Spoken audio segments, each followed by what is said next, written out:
road trip to the Denver March Pow Wow proved to be quite an adventure as we visited with dancers, spectators, and attendees from across the nation. I think a lot of people come because of the arts and crafts, and they actually see natives dancing. It's not just one person dancing, it's not just one person drumming. This is us in our element, and it's fun. People can dance during intertribals. You don't have to have a dance outfit on. Doesn't matter which nation, or even if you're not native, you can go dance. I live just down the street in Denver, the Highlands neighborhood. I just came out today. The wife wanted to see what this was all about. I've never been to anything like this before. And, I think we walked in just at the right time when there was kind of a climax happening when everybody was on the floor at once, and I got a little emotional. I didn't know what to expect, and there's just so much. I guess the beauty and the pride of it all just affected me a little bit, and I had to kind of sit down and take it all in for 20 minutes or so, and then I was able to run around and buy stuff. During our time there, we were able to visit an array of vendors, including contemporary artists, actors, musicians, nonprofits, and a native-owned skateboard company. I was a pro skater back in the 80s. I've been skating all my life. And when the 90s came around and I stopped professionally skateboarding, a friend of mine, Andy Kessler, and I were trying to come up with our own skateboard company for ourselves. When Andy came up with the name Wounded Knee for a name, I said, well, if we're going to use Wounded Knee, it's got to be about true Native American history. So if we do this, we'd like to do it to where we can educate the youth about true Native American history. And our vision was to someday give back to the Lakota people by building up skateboard parks for their youth in honor of the memory of those who died at Wounded Knee.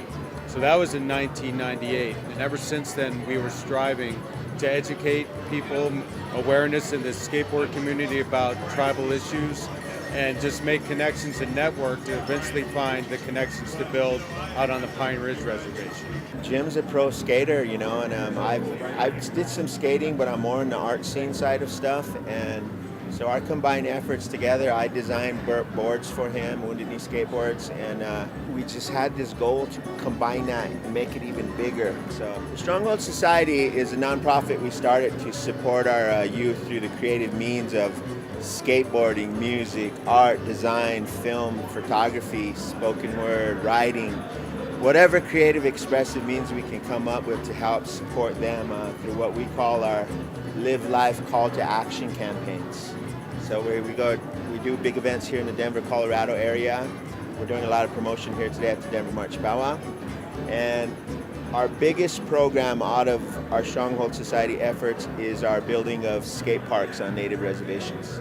Our long-term view is to build more skate parks on res and bring in sponsors to help sponsor contests and youth events. Our vision is to assist all our Native American women veterans. Because we aren't mainstream America, for some reason, just being a Native American, we're just kind of like, not forgotten, but not really thought of. We're not first in anybody's mind, especially when it comes to assistance in health, education, employment, and even transitioning into and out of the military. Because a lot of us veterans, we serve more than one term.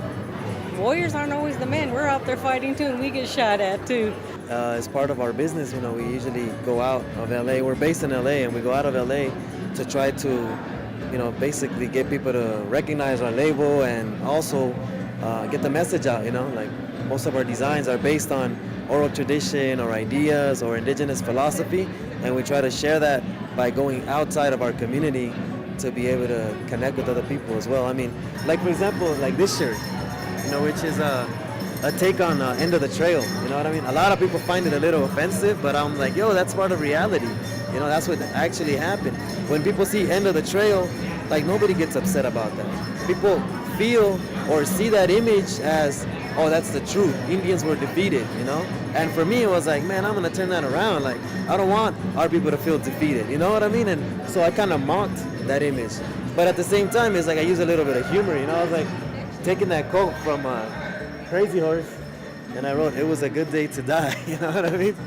Yeah, they wanna be like me, you know they wanna rhyme like me, they wanna take my style from me, they wanna act out wild like me. Been an artist my whole life, but as far as like doing rap music and all that kind of stuff. I started laying stuff down in about like 2005. When I really wanted to get into it was probably about like 2008. I really seen success in selling my music. What's it like being a native hip hop artist? You know what I mean? That's probably what the issue is. It's like, you know, people try to put us in that little, you know, a native hip hop artist. I'm a hip hop artist. I'm killing all of the hip hop artists. The Denver March Pow Wow was catered by Takabe, an American Indian eatery. The popular family-owned restaurant was featured on Food Network's Diners, Drive-Ins, and Dives, as well as the First Nations Development Institute's Native Entrepreneurs Series.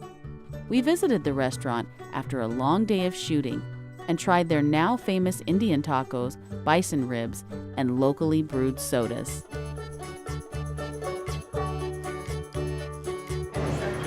This is where I'm from. All the pins go out there for wherever people are coming from. And I'm the first one, apparently, from Tourist Party.